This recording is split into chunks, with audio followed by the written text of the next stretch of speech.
Hello guys, in this video I am going to show you how to add rental car options to your trip plan on the Wanderlog application.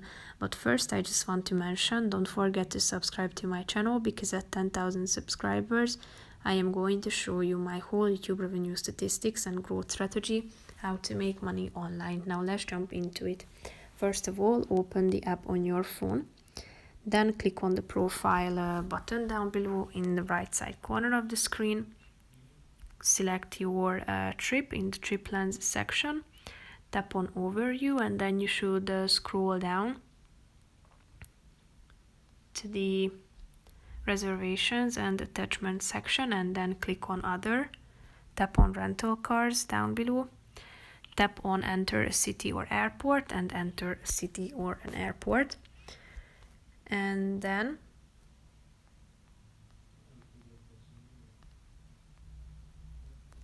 tap on it, add the car rental company or the address, select the drop off date,